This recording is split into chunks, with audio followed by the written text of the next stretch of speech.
had been on their minds and in their, in their blood for years, in and out of treatment programs, up and down, learning how to kind of get by, whether it was being in an incarceration facility or a residential treatment program or a sober living home, but always being able to maintain their tobacco use disorder. And from many of these individuals, they reported really lifelong efforts to quit tobacco that for the most part had been unsuccessful. Brief periods of time, circumstances changing, but virtually none had extended long-term periods of non-tobacco use. Next slide, please. So the majority of patients who are in treatment, according to these studies, and all of these citations you can find in this PowerPoint, which I believe will be available. They're also, most of them are available in the article that is available as a download from the website. But the majority of patients in treatment believe it is better to quit within 6 months of stopping drugs rather than waiting until later. And many studies have found that quitting smoking actually improves the chances of sustained sobriety for patients treated for addictions to other drugs. When I first turned my attention to the issue of tobacco, which was probably about 15 years ago, I remember writing some proposals and trying to get some funding. And really the conventional wisdom at the time was that treatment programs would not want to address this issue for fear of losing clients or not getting clients, or their clients would not continue. There was also a belief shared by that medical director at that hospital that I went to originally, that somehow not using tobacco would jeopardize your sobriety, and that sobriety trumped the tobacco addiction, and therefore don't quit until you're really stable. And in his estimation, 5 years was the time. Well, the research hasn't borne out either of those propositions. Just as when we had the beginnings of smoking bans in bars and restaurants, the initial outcry from the owners of the bars and taverns was that nobody would come for business. Well, that's not the case. People now, even smokers, appreciate smoke-free environments. And the research is pretty clear that by not addressing tobacco early on in someone's recovery, we set up a certain kind of cognitive dissonance with people that, oh yeah, these drugs are bad and I should avoid them, but over here there's this other drug that's okay. And in fact, the outcomes for people who continue to smoke in recovery are not as good as for those who have had the problem addressed early on. Next slide, please. So persons discharged from the Mayo Clinic with diagnoses of alcohol abuse were much more likely to die from smoking-related illnesses than anything else. This is the moral dilemma and the ethical issue, I think, facing the field, that it's not alcohol or the sequelae, to use the medical term, from our alcohol use disorder that's killing so many people in recovery. It's the tobacco problems associated with the damage we're doing to our lungs. And the most common cause of death in long-term recovering alcoholics is related to the health consequences of cigarette smoking. Ironically, the two founders of Alcoholics Anonymous, both Bill Wilson and Dr. Bob Smith, lifelong smokers, both died from smoking-related illnesses. And if you have spent any time around a treatment program or a recovery community organization, you'll probably find that even today we have very kind of patchwork and haphazard ways of dealing with the tobacco use of our clients or patients or participants, depending on how you want to characterize it. Often there are some accommodations for the smoker in a treatment program. Go down the street to have your cigarette. At one program that I was the CEO of for many years, we had a little area affectionately known as the pit. And you went into the pit to have a cigarette, and we would have our breaks, our program breaks accordingly, timed so that people could continue to have, you know, some cigarette, some nicotine in their system, really. And then you have some programs that do address tobacco directly, but often will only refer out for counseling and for cessation services. And one of the things we'll see a little bit later in the presentation is that the success rate for cessation services is really pretty poor. Counseling, we're talking about counseling and medication. And that an alternative is to consider harm reduction approaches. And I'm getting a little bit ahead of myself. So let me pause there and read to you what has been my motivating factor for the past couple of years that I've been working on this issue seriously. It was a finding in a report conducted by the University of California, San Francisco.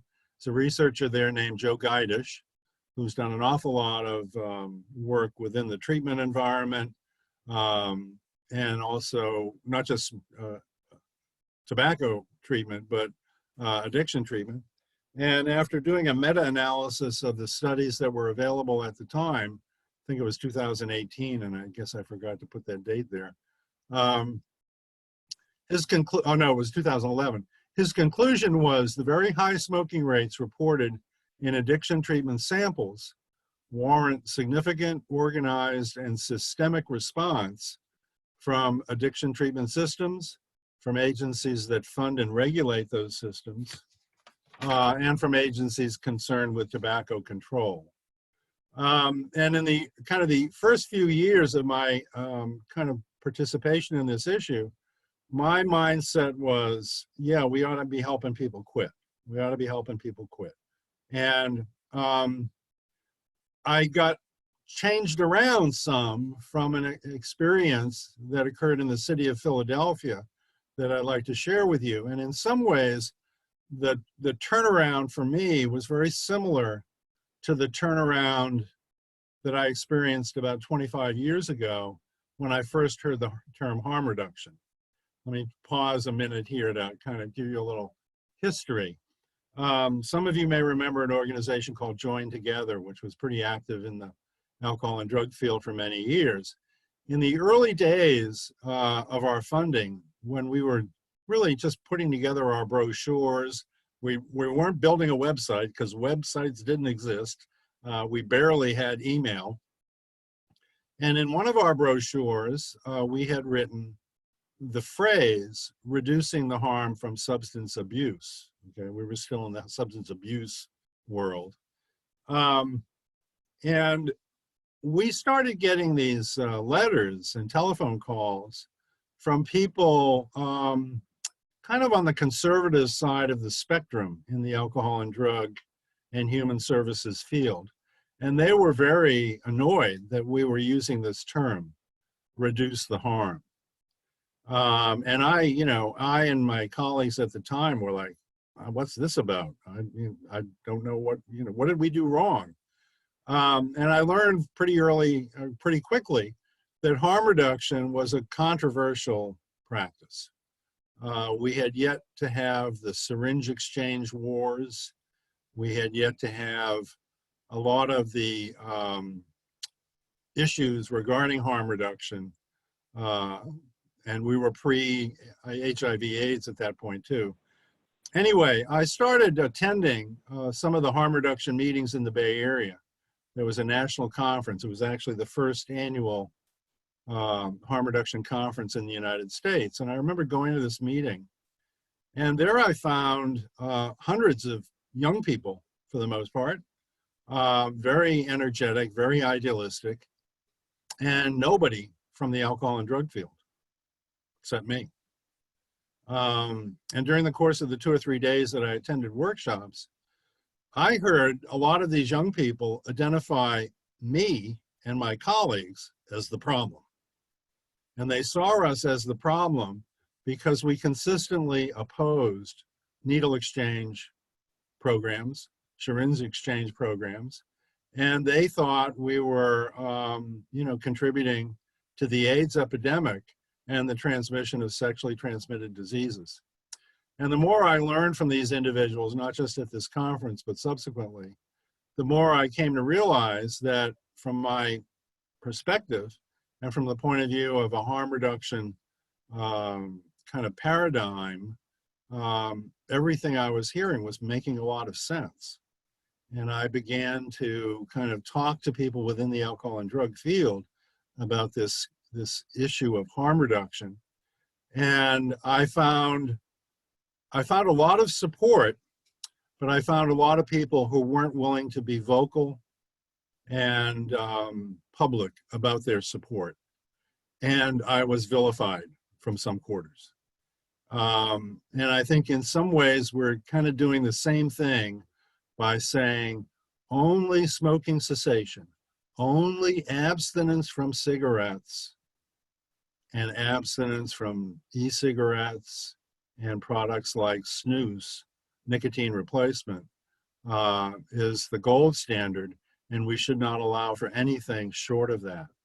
And as you'll see as we get into kind of the harm reduction strategies, many people have successfully transitioned away from combustible cigarette use, and that's an important concept, combustible cigarette use, to electronic cigarettes. And in so doing, yes, they're still using nicotine and they are still addicted to nicotine, but not up to 95% of the harmful products that are ingested into the lung through combustible cigarette smoke are eliminated. So from a public health point of view and from a harm reduction point of view, electronic cigarettes can be a helpful step down or maybe even permanent solution for somebody addicted to cigarettes.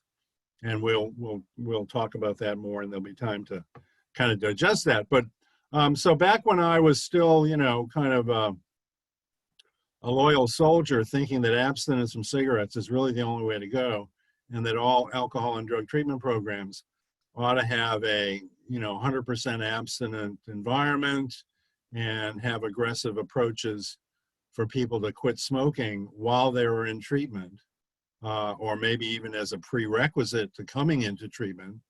Again, I had myself turned around by an experience in Philadelphia. So let's turn to that for a minute. Next slide, please.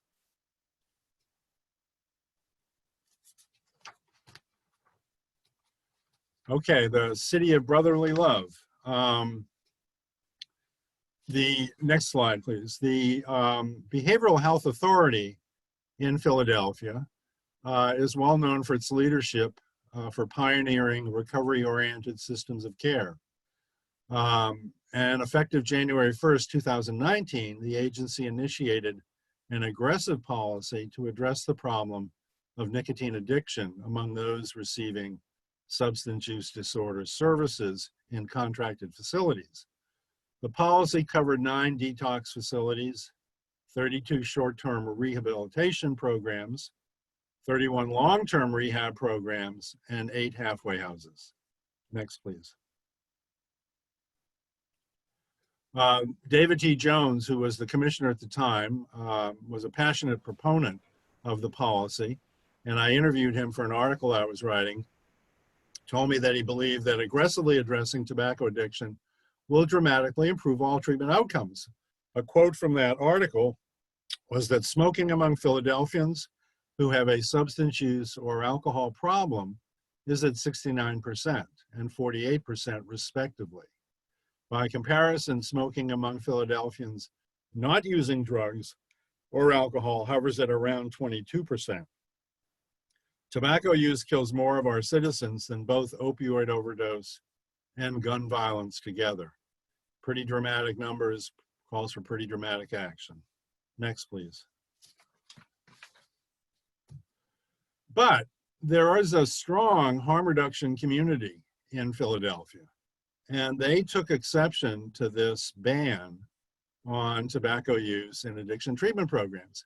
And some of the issues that they raised, and these were raised by a social worker named Brooke Feldman, who wrote in Filter magazine, and Filter is a harm reduction magazine, she wrote that the policy created a barrier to treatment initiation in the middle of the opioid crisis when we didn't need more barriers to treatment initiation. It also created a decrease in treatment retention because she was able to point to examples of people who were not able to completely reduce their cigarette use to zero while in treatment, and as a result were discharged from treatment, or as she put it, kicked out. This ban also disproportionately punished marginalized populations, which have higher rates of combustible tobacco use. And so it was another issue that created a health disparity, a kind of racial ethnic disparity. It also violated the harm reduction principle to meet people where they're at. Okay, it used to be, I go back long enough in treatment to know that in the early days of my time in this field, we were often like, well, don't come here until you're ready to quit. Okay, don't come here until you're ready to quit. That was kind of our, and now with motivational interviewing, stages of change, and harm reduction principles, we're much more likely to say, come here regardless, and let's sit down and talk, and let's see if we can kind of figure something out. So we're not throwing up that barrier and that requirement to abstinence that was a big part of the way we operated many years ago. And if you're interested in kind of looking at that issue in more detail, a book that I would strongly recommend that I use with my classes at UC Berkeley and UC San Diego has got a simple title, Hooked. Hooked, Hooked. 5 clients challenge our misguided rehab system. The book was undertaken by an emergency room physician here in the Bay Area named Lonnie Shavelson. He followed these 5 clients for 2 years. And as a result of his kind of observations and his trying to help these individuals get straight, get clean, get sober, he identified a lot of barriers that the alcohol and drug field put up that made it difficult for these individuals to enter and be successful in treatment. And I would encourage you to take a look at the book. The policy ban in Philadelphia also reaffirms the idea that coercion and prohibition are effective strategies. You must quit if you want to come here. If you can't quit, hit the road. And the ban included a ban on e-cigarettes. And one of the things that I'm learning as I look at the research is that putting aside for a minute the issue of electronic cigarettes and young people, which is a legitimate issue, and I don't want it to get conflated into this discussion, but putting aside that issue, it's quite clear that for many people, the path out of cigarette addiction is electronic cigarettes. That's why, for example, in some European countries, it's the Department of Public Health that's handing out the electronic cigarettes to smokers to reduce that combustible tobacco rate. And then if you want to take it a little bit further, the product called snus, which I'll describe in a minute, which is a little nicotine pouch that fits under your lip, that product has enabled the country of Sweden, where it was originally invented actually, to reduce its cigarette tobacco addiction rates in the population across the board from the high 20s, all right, 27, 28% of the population addicted to cigarettes. And just for some comparison, in the United States today, it's about 14%, down from about 30 in the 50s, okay? So in Sweden, they've gone from the high 20s to less than 5% using this product, snus. And the product, and you could say, oh, well, wait a minute, but that's nicotine. And I just saw an ad from the Partnership for Drug-Free Youth saying nicotine's poison. Well, not so fast, okay? Nicotine is not a safe drug. Nobody's saying that it's a safe drug. But its harms have been often exaggerated by the need to try and scare kids away from electronic cigarettes, okay, and away from smoking. So some health departments have considered snus, which is a nicotine, which is a nicotine delivery system, if you will, sufficiently undangerous or indangerous, or not, I'm not sure what the term is here, that in Sweden, for example, they recently removed the warning label from snus because there's no evidence in the research that's been conducted so far of mouth cancer or throat cancer from people who use this product long term. Similarly, in the United States, the Food and Drug Administration has within this year, or maybe it was late last year, approved snus for general distribution. It was available kind of quietly and in certain corners of the United States. And last year, the Food and Drug Administration looked at all the research and said, this is a product that is reasonably safe, so they approved its use. Okay, next slide, please. There is one question in, excuse me, in chat that asks if an electronic cigarette is the same as vaping. Yes, that's the simple answer, but it's a little bit more complicated than that. Let's hold that until we get to a look at those products in a few minutes. So, okay, so actually some of the harm reduction activists in Philadelphia actually protested the Philadelphia ban on smoking in addiction treatment programs. And I'm not sure what the current state of the story is. This is up until about less than a year ago. I need to go back there and see what the latest is. Next slide, please. So we've talked about some of the roadblocks, historical and otherwise, to addressing tobacco use in addiction treatment programs. I'd like to talk a little bit more about some of them. One is what I call the siloization of service delivery systems. It used to be we had our alcohol treatment system and we had our separate drug treatment system, and they became integrated, and now we're integrating the mental health system into the alcohol and drug system and creating the behavioral health approach. Tobacco has been in the same category. It's over there. It's not part of what we do in the addiction treatment system. It's in the tobacco control section. That's another department in my Department of Public Health. And this makes it all, very difficult to believe that tobacco addiction is something that we in the alcohol and drug communities ought to address. And my project last year and this year is to ring the bell. And in fact, this year we'll be creating some tools for alcohol and drug programs to use in assessing how they are dealing with this issue, and maybe some tools for individuals to use to assess their use. Next slide, please. And we've talked about this barrier, that somehow sobriety is, very important, and that quitting cigarettes can jeopardize one's sobriety, therefore don't quit.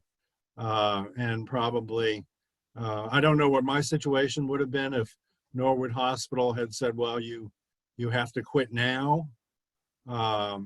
But if they had offered me some options and some support to do that, maybe I would have quit when I went into Norwood Hospital for my alcohol use disorder and not had the next 5 years of smoking 4 packs a day of unfiltered cigarettes, which, and just incidentally, I thought back then that the conventional wisdom was that over a period of time, and what I had heard was about 7 years, the risk of lung cancer would reduce to 0 after one quit smoking. Well, not according to my primary care physician today, that risk is still there, and that's why she does a CT scan every year, even though it's been since 1979 that I last smoked a cigarette. Next slide, please. Recovery culture is another part of the barrier. If you've spent any time hanging around AA meetings, yeah, people are out smoking now on the street or outside or on the porch, but it's still a big part of the culture. just as coffee is. And there have been some efforts to address this. I know a couple of years ago, one of the public health tobacco control leaders published an open letter to Alcoholics Anonymous, really encouraging AA to make available literature at meetings that would help people who want to address their tobacco use. I don't know what the result of that open letter was, but my guess is it probably was met with a tradition that said, sorry, we don't do that, we can't do that. Thank you very much. Next slide, please. And this is an article I wrote recently, and I'd like to share some of it with you. I had the opportunity to go talk to some people who were in a recovery community organization, and they shared with me some of their own thoughts about this. I mentioned this earlier, and I don't have this on a slide, so I'm just going to read it to you. As a result of the these focus groups, some of the things I heard from the members of this focus group were drinking and tobacco. I asked the question, how is smoking cigarettes connected to your alcohol or drug use? Some of the responses I got, drinking and tobacco go hand in hand. The only time I smoke is a cigarette after smoking crack. Meth kind of freezes your lungs, and cigarettes are a break from the pipe. Cigarettes prolong the high, especially with weed. Cigarettes were my gateway drug. I always need a cigarette after hitting heroin. When I didn't have drugs, I used cigarettes. I only smoke when I am in my addiction. I had quit smoking, but started again when I got into rehab. Interesting. Smoking tobacco brings balance to drinking and helps you pace yourself. Those are just some of the kind of comments that I pulled in response to that question. Next, I asked, have you ever tried to quit or reduce your tobacco use? Describe your experiences. 1 is too many and 100 are not enough. I had quit but started again when I started to go to AA meetings. I can quit easily in prison, but start again when I come out. In prison, drug thinking stays with you because there are drugs around, but nobody smokes in prison, so nicking, meaning craving nicotine, pronounced nicking, doesn't last. Always trying to reduce or quit. When the California prison ban started, we smoked apple seeds, banana peels, and used chewing tobacco leftovers. Cigs are crazy expensive, got to budget for food, housing, and smokes. Smoking cigarettes is how my addiction shows up every day. I'm at 3 to 4 packs a day. No intention to quit. Grandma smoked from 17 to 102. I would like to be not addicted to anything, but I'm not ready. The final question I asked was, do you think that quitting cigarettes might endanger a person's recovery from alcohol or drugs? These are some of the responses. Cigarettes allow you to maintain some control over your life. Smoking is a big part of the day in rehab. The breaks from groups are smoking breaks. It's calming. Maybe we are just substituting the cigarettes for drugs. Not all houses are smoke-free. Smoking bans in rehab are counterproductive. My parole agent couldn't believe that you could get kicked out of rehab for smoking tobacco. What you learn in rehab about staying away from drugs is not transferable to quitting cigarettes. Cigarettes don't put you in jail. Maybe just deal with one substance at a time. Some rehab programs give you smokes. After the first 10 days in rehab, I was told no more cigarettes. Next slide, please.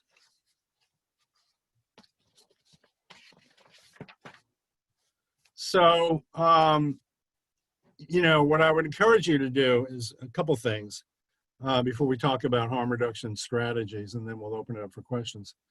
Think about your own agency, thinking about your own settings and what the tobacco policies and smoking policies are in those settings.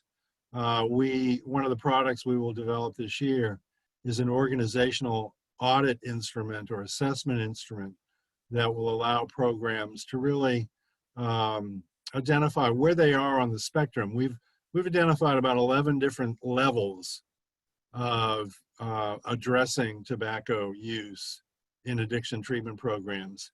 We're going to build that into an audit instrument that will allow organizations to make that systematic assessment. So think about your own agencies, and also think about talking to your clients about smoking and cigarette use.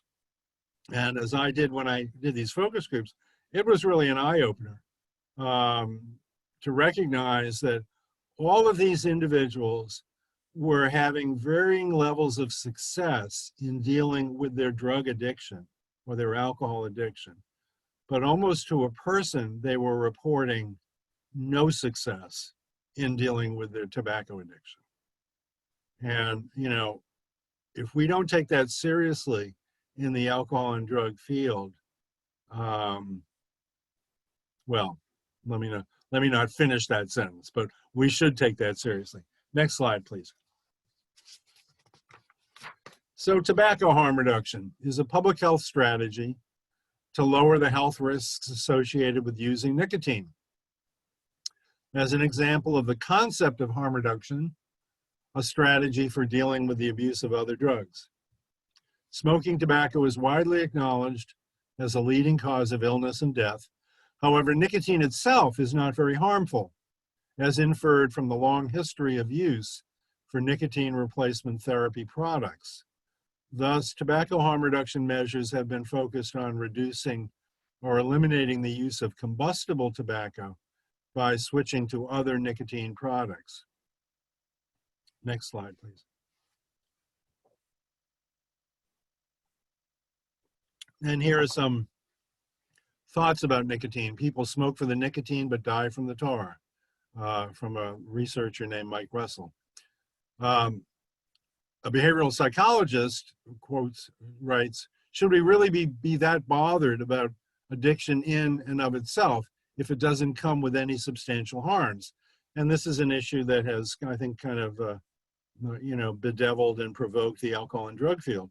The person who is able to use drugs on a regular, let's say illicit drugs on a regular basis, but who manages to steer clear of problems with their family, with society, and with the community, should that person be considered worthy of our attention, or should we primarily focus on those people whose drug use creates harm to the greater community? And that's a kind of an open question.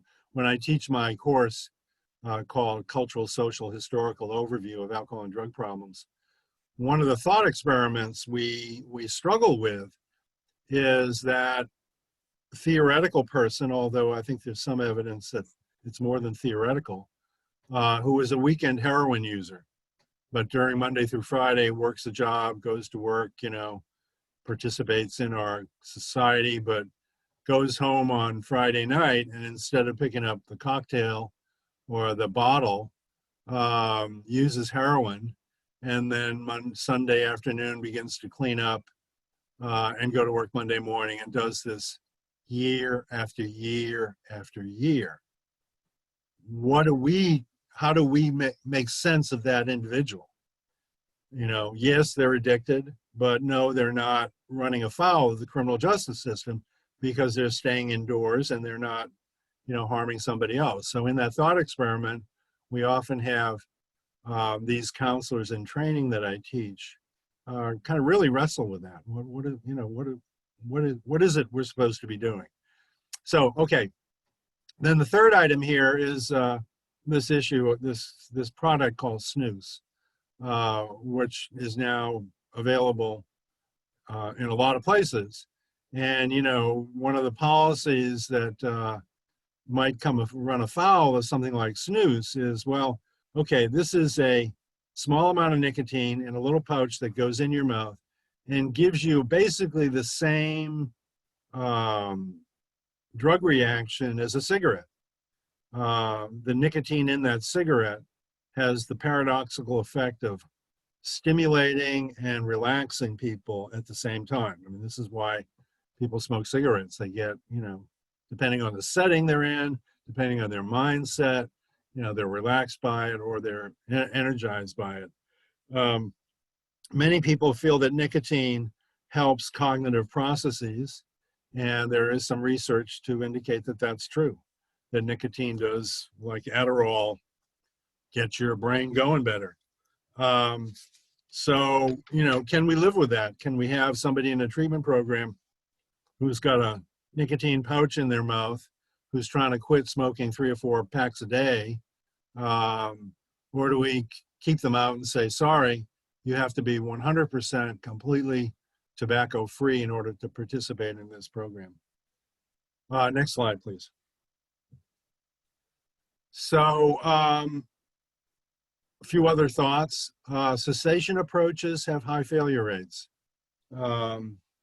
Sometimes as high as 85% of people who are reanalyzed after 6 months of going through a smoking cessation program, sometimes as many as 85% are back to smoking cigarettes.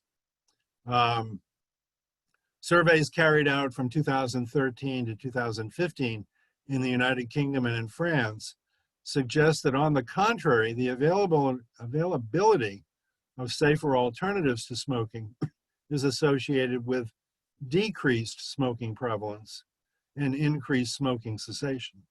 Next slide, please. So what are some more of these tobacco harm reduction strategies? Cutting down. And one of the things I've come to realize is that when you survey the tobacco control world, when you spend a lot of time at the CDC sites and the various tobacco control websites, public service platforms, etc., if it's got a federal dollar in it, it will never talk about reducing tobacco use. It will only talk about ceasing tobacco use, okay? So cutting down, so when just as if you're in an outpatient program and a client walks in, if you're a good counselor, in my book, you're not going to say to them, so are you ready to quit now? No, you're more likely to say, how can I help you? And in most cases, the person really doesn't want to quit. They want you to help them control their use. Okay, and from that, a good counselor begins to move people through stages of change and through motivational interviewing to appreciate and understand that continuing use may not be a good idea, but we're not gonna block you right off the bat by saying you're ready to quit. Yet that's exactly what we do with tobacco use. You ready to quit now? You're not. Well, come back when you are. Okay, other strategies for tobacco harm reduction: mutual support, self-help programs. We're going to talk about Nicotine Anonymous in a second. Nicotine replacement therapy, lozenges, gums, these are available in your pharmacy. They used to be prescription, but now many of them are over the counter. Then there's snuff, snus, and pinch, and electronic cigarettes. And to answer the question from earlier, e-cigarettes are kind of interesting. They were not developed by a business enterprise, corporate enterprise. The initial invention of the electronic cigarettes really came from consumers who were trying to find safer ways to get nicotine. It was actually invented in China, the first e-cigarette, and that was only about 12 years ago. So there's not a long-term, not a lot of long-term research on e-cigarette use, but there is consensus that when compared against combustible tobacco use, they are substantially safer, but they're not, risk-free. I'm trying to get away from the term e-cigarettes and rather to use the term vaping more than e-cigarettes, because e-cigarettes continues that term cigarettes, and many vaping products have very little in common with the shape and the size and the feel of a cigarette. They're kind of in a different category. Next slide, please. And you will find lots of cessation programs out there. You don't have to go very far to find your local public health department, local hospitals, lung associations, cancer associations. These are out there. But again, you would be hard pressed to find anything within these systems that talks about reducing cigarette use or reducing tobacco addiction. Next slide, please. There is NA, not Narcotics Anonymous, but Nicotine Anonymous. It is a very small fellowship, but it's out there, and they have, I think, a pretty significant online presence for those who want to take a 12-step approach to the nicotine use. People also might consider smart recovery. Not that well known in other parts of the country, but here in California, pretty widespread, especially in the San Diego area, where there's about 100 meetings a week. Smart Recovery is a mutual aid support group that's often viewed as an alternative to 12 steps, although the research is quite clear that about 50% of Smart Recovery participants also participate in 12-step programs concurrently. So it's used, in a compatible way. But SMART is a more inclusive of behavioral health issues. People will be in a smart recovery program to talk about gambling problems, maybe to talk about hypersexuality, drugs, alcohol. And I'm told that about 2% of SMART participants are there to deal with cigarettes as a primary focus of their involvement with SMART. Next slide, please. Nicotine replacement. You can walk into your drugstore and buy nicotine. So this chemical poison that we're trying to convince our kids they shouldn't take, in small doses is used therapeutically to help people transition either away or to maintain some nicotine use after they put down cigarettes. The kind of the worst case scenario is the person that continues to use everything. And this is a problem not just in the tobacco treatment arena, but also in the drug treatment arena. The person who maybe successfully puts aside high-risk drugs, methamphetamine, heroin, etc., but uses marijuana to help with sleep. Now, in some cases, that might be okay, and it might be okay for a long period of time, but in another case, it might lead to cannabis dependence that's problematic. And we'll let you to kind of think about that one. Okay, we're getting close to the end. Next slide, please. And this is what snus products look like, just so you have a sense of it. Usually sold in small canisters, tins, if you will. It's a little pouch, and this is it's a moist powder smokeless tobacco, and it's similar to snuff, which is ground tobacco, but this is more the nicotine has been extracted from the tobacco, and it's worth trying just to see what it's like. I tried it, it was kind of an interesting experience. Okay, so just one final thought. We in the alcohol, one of the things that I start my students with and end them with at the end of our 10 weeks is a belief that we should be more critical in our thinking, we who work in the alcohol and drug field. And that's what my course is all about. And invariably, people come into the class having very strong beliefs. Many of these people are in recovery. They want to work in the alcohol and drug field. They come in with strong beliefs about methadone, about harm reduction, about syringe exchange. We look at the evidence, and in many cases, they change their mind because they're exposed to some of the evidence and not just other people's opinions.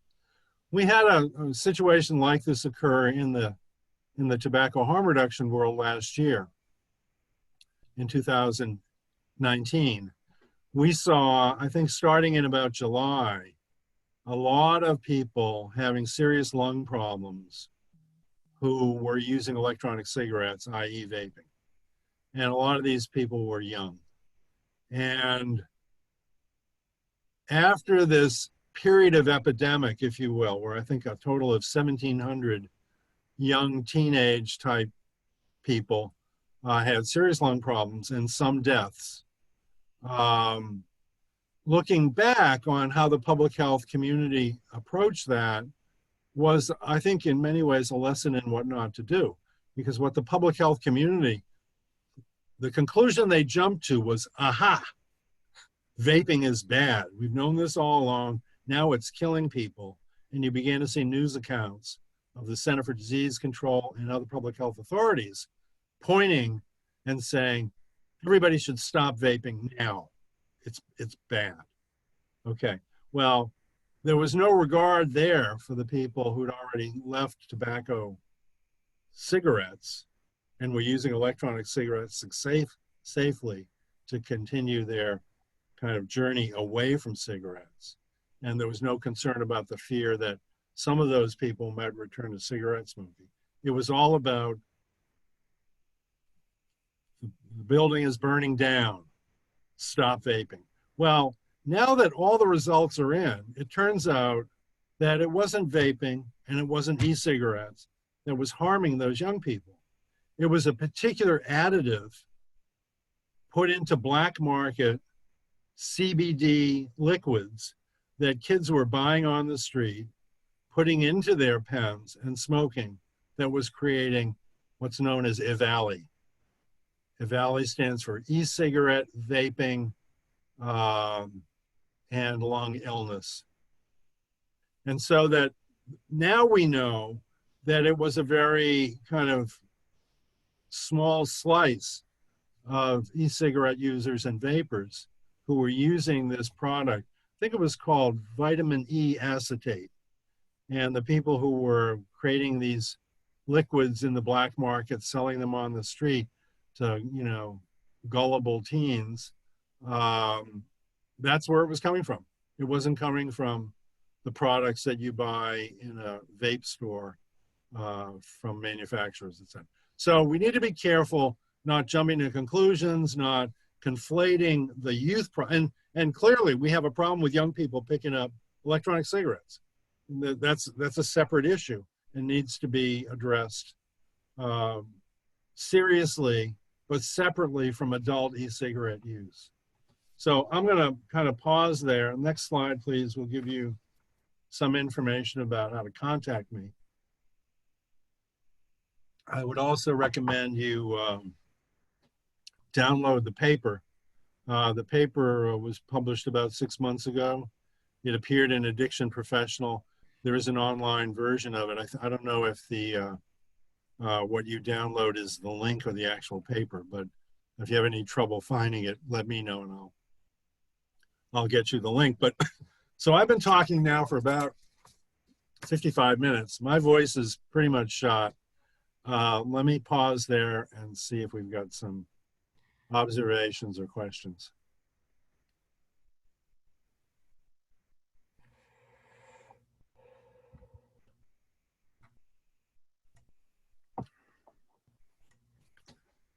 Kelly, what is the chat box? There's just one. It says, John, do users need to spit with the snus? I don't think so, but I don't know. I'm not an expert on snuff. I think it's a very, I don't think so, but you know, again, I don't know, Google it and see. I'm not sure. Hi, my name's Chanel, person in long-term recovery. I tried to raise my hand, but the application isn't working.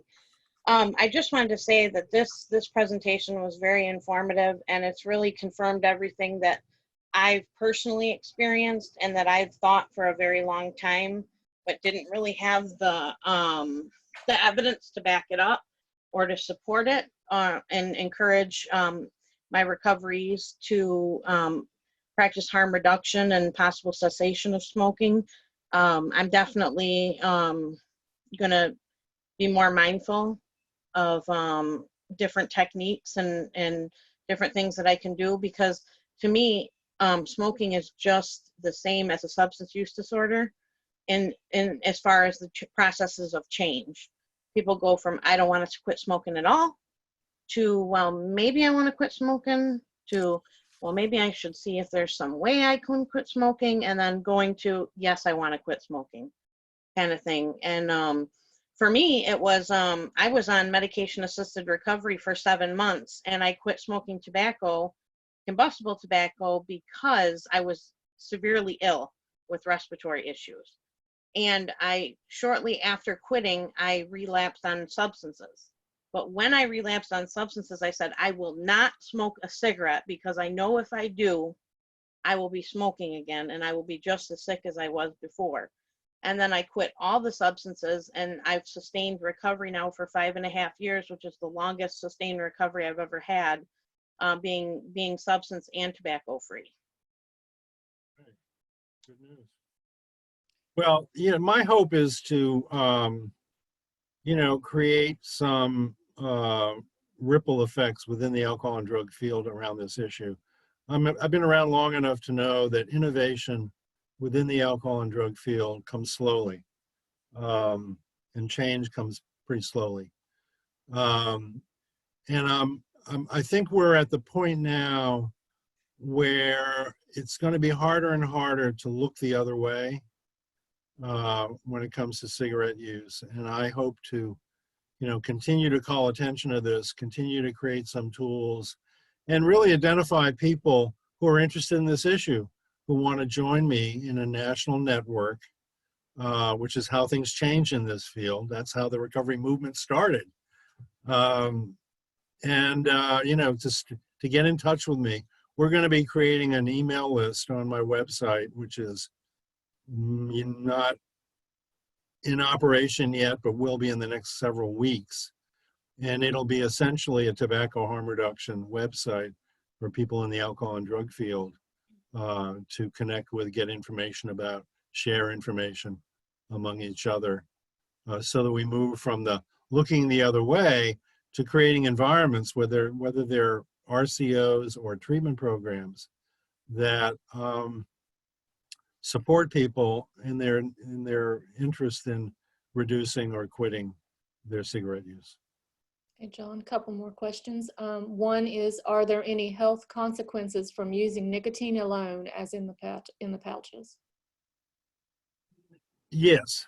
Okay. When it comes to snus or nicotine replacement therapy, or long-term use of e-cigarettes, the risk research, it hasn't been really done yet. As I said, e-cigarettes have been around for 12 years, so we don't know what use beyond that period will look like.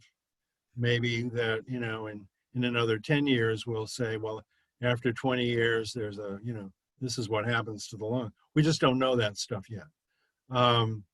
Same with snus, same with nicotine replacement therapy. But we have to, put the tobacco, the nicotine, what I'm searching for a word here. Nicotine is not the deadly drug that the PSAs aimed at young people would have us believe. I don't know about where you are, but the PSAs I've seen, the ads on billboards, the ads on buses, talk about nicotine being poison, nicotine being addictive chemical.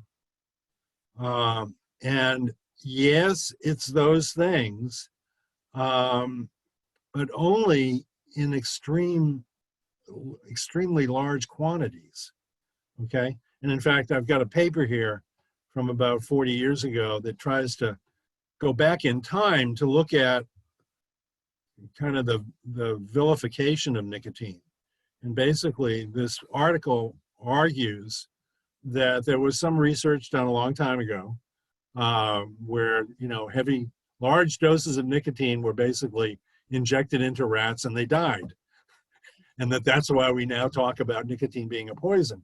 But in fact, it's probably more sensible to think of nicotine as like caffeine on steroids, you know, and to try and take nicotine away from people who enjoy it and who look forward to it and use it is probably as stupid as trying to take away my coffee from me in the morning. I'll kill you.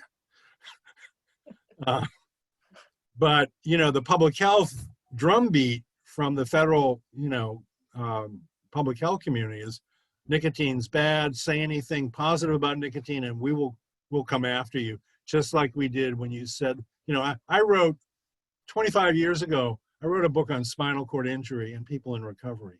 At the time, there was one book about therapeutic uses of cannabis. I put information in my book about that book and said, well, here's some interesting insights. Well, I got called a drug legalizer for doing that. So, more questions, Kelly? There's a, excuse me, one more. Excuse me. Can you explain the connection between tobacco use and marginalized populations with regard to social determinants? Well, it's just that people in the African American community and the Latino community are higher users of cigarettes. Okay, the rates are higher within those communities. So any barrier that a treatment program puts up and says you must be tobacco free is going to disproportionately affect those communities because more of those people will be denied access to care. So that's what I meant by it perpetuating that disparity. Does that make sense? You're muted, Kelly. All right, we have time for about one more question before we need to wrap up. All right, Sandra says, in any R&D by tobacco companies to produce low tar, et cetera, cigarettes? No, basically what the big tobacco companies have done is they've bet their money on e-cigarettes, and more specifically on what's called heat not burn approaches. There is a kind of a technology within the vaping world that's different from the current generation of vaping products. And it's called heat not burn, which is supposed to be even safer than more traditional vaping products. And R.J. Reynolds, I think, and Philip Morris are betting big on this. And they are stating publicly, now whether you want to believe it or not, but they're stating publicly that they're committed to a smoke-free world. In fact, the money that I get from my scholarship comes through an organization that is funded by the Foundation for a Smoke-Free World, which is big tobacco money. It's definitely Philip Morris money that comes to KAC. They have an advisory board and a board of directors that guarantees a certain level of independence, but they are the ones who are funding my work and a lot of other research aimed at tobacco harm reduction approaches. So I think the big tobacco sees the handwriting on the wall and is trying to adjust to an eventual future where cigarettes are gone. And they say 9 years. That's the current prediction. Now, and I think just a kind of last editorial point here is that there's no question that big tobacco has had, you know, a really, really bad history with the public. But it's a different time and it's a different leadership, and these are different corporations than they were back then when big tobacco was lying to everybody, you know. And, you know, another way to think about them, maybe in a little bit more favorable light, and I'm not, you know, I'm not saying this because I'm a fan, but, you know, for years, the big three automobile manufacturers, General Motors, Chrysler, and Ford, resisted putting in seatbelts, okay? That went on for about 20 years. the research was clear. The government was saying, you know, we'd save all these lives. And the big three were saying, nah, we don't want to do that. It's too expensive. Do we vilify them? Do we point to them and say, you were responsible for killing literally thousands of people by not putting seatbelts in your cars? No, we don't. So,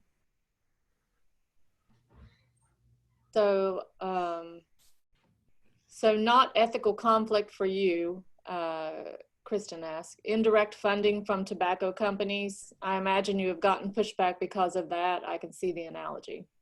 Yeah, it's indirect. I mean, when I first applied for my scholarship, I checked out this Foundation for Smoke-Free World.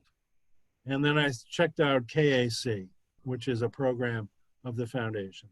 And I was convinced that the way the foundation was set up, there was really minimal or no opportunities for Philip Morris to influence how they make their grants and how they do their work. For example, a good friend of mine who kind of got me into this business, he has a really big grant from the Foundation for Smoke-Free World that's studying 500 clients in substance use disorder and mental health disorder treatment in San Francisco. And he's offering them the full menu of tobacco harm reduction products, including e-cigarettes and snus. And we'll be studying these 500 individuals for 6 months to see how they do and what they prefer. Okay, this kind of research would not have happened through the National Institute of Health. It would not have happened through SAMHSA or the Center for Disease Control because it has the controversial products, e-cigarettes and snus. It's not about cessation. So, you know, I think it's worthwhile to take their money and do their research. And I remember years ago when the Community Anti-Drug Coalitions of America was struggling with the idea that they were taking money from Anheuser-Busch, Jim Koppel, who was the founding director, said, I'll take money from the devil if they'll help me do my work. So that's kind of where I am with it. You're welcome to reach your own conclusion if you want to look at the firewalls built in to create independence. Okay, well, John, we thank you so very much for this topic today, and that's a lot to absorb. And thank you for everybody for joining. You will still be able to access the recording after we finish. It will be uploaded and access the PDF of John's presentation and his contact information as well. So again, thank you, John, for all the knowledge. And thank you. We appreciate it. Thanks for being with me. It's a lot earlier out here in California. You know, I had to get up early to do this. So. Oh, well, we appreciate you. Okay, take care, everybody. Great day, everybody. Bye-bye.